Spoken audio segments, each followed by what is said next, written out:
আসসালামু আলাইকুম। শুরুতেই থাকছে সংবাদ শিরোনাম। বিশ্ব শান্তির জন্য ট্রাম্পের মতো অবদান রাখেননি কেউ। ইসরায়েলি হামলায় লেবাননে নিহত ২। শুনছিলেন সংবাদ শিরোনাম, এখন বিস্তারিত। তার আগে আমাদের চ্যানেলটি সাবস্ক্রাইব করে রাখুন, যাতে সবার আগে আপডেট খবর আপনার কাছে পৌঁছে যায়। সংবাদটি আপনি কোথা থেকে শুনছেন জানিয়ে দিন কমেন্টে। চলুন কথা না বাড়িয়ে বিস্তারিত জেনে নেই। গাজায় আটক জিম্মিদের মুক্তির দাবিতে প্রচারণা চালানো ইসরায়েলি এক অধিকার সংস্থা সোমবার যুক্তরাষ্ট্রের প্রেসিডেন্ট ডোনাল্ড ট্রাম্পকে নোবেল শান্তি পুরস্কার দেওয়ার আহ্বান জানিয়েছে। সংস্থাটির দাবি, ট্রাম্প অঞ্চলে শান্তি প্রতিষ্ঠায় অনন্য দৃঢ়তা দেখিয়েছেন।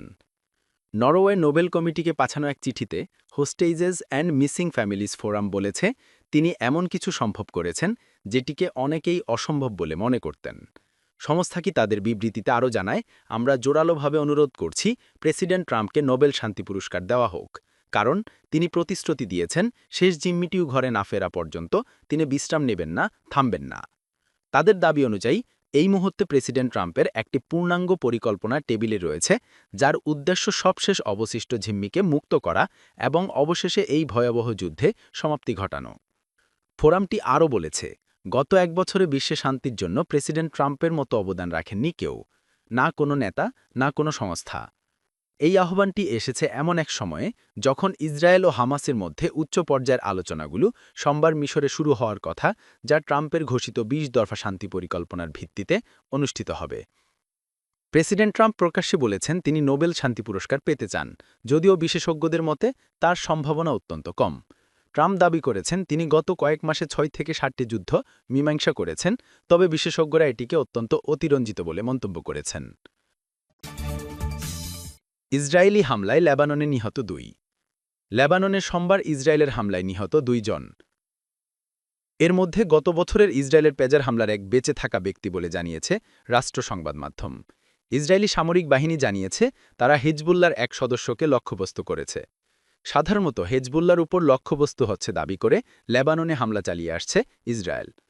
যদিও গত নভেম্বর ১ বছরের বেশি সময়ের সংঘর্ষের পর যুদ্ধবিরতি চুক্তি হয়েছিল, ইসরায়েল দক্ষিণ লেবাননের ৫টি এলাকায় নিজস্ব স্ট্র্যাটেজিক অবস্থানও বজায় রেখেছে। ইসরায়েলি সেনারা সোমবার জানায় হাসান আতউই নিহত হয়েছেন, যাকে তারা নাবাতিয়া অঞ্চলের হেজবুল্লার এরিয়াল ডিফেন্স ইউনিটের মূল সন্ত্রাসী বলে বর্ণনা করেছে।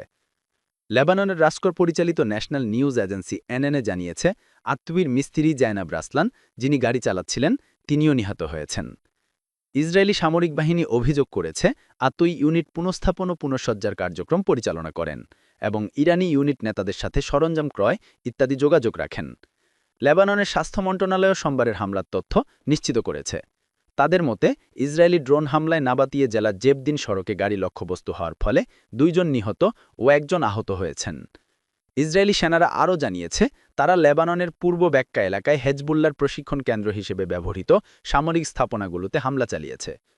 নভেম্বরের যুদ্ধবিরতির পর লেবাননে ১০৩ জন নাগরিক নিহত হয়েছেন, গত সপ্তাহে জাতিসংঘ নিশ্চিত করেছে।